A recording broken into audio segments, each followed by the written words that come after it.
The story which follows is in no sense a romance. I wish in the first place to ask the readers of the following narrative to believe that I am in no way attempting to impose upon their credulity. Concerning the amazing spectacle I am about to describe, I report nothing but plain facts.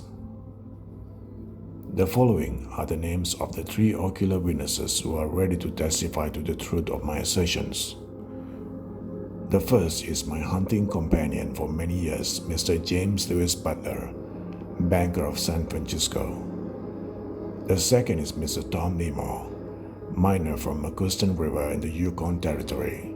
And lastly, the Reverend Father Pierre Lavagneux, a Canadian Frenchman and missionary at the Indian village of Armstrong Creek, not far from Macuston.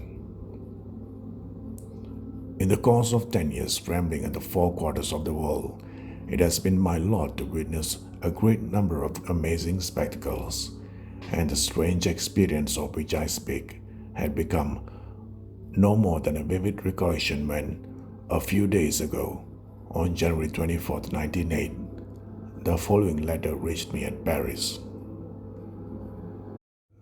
Talking of ferocious animals, will you believe me when I tell you that 10 of my Indians and myself saw again, on Christmas Eve, that horrible beast of Partridge Creek, passing like the whirlwind over the frozen surface of the river, breaking off with his hind feet enormous blocks of ice from the rough surface.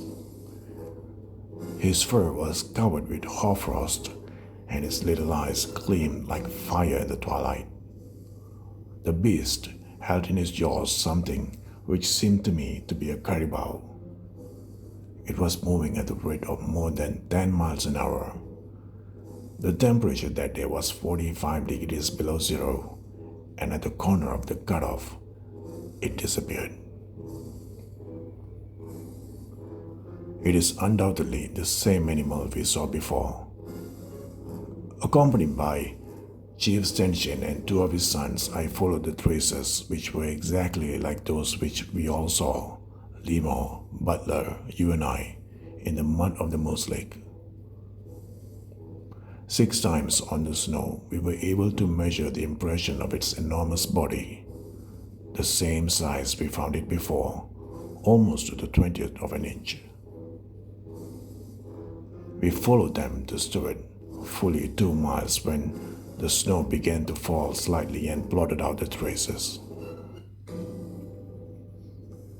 It was on the receipt of this letter from Father Lavagneux that I decided to narrate the story of my own experience, which was first published in a French journal, Je sais tout, and later in the Strand magazine.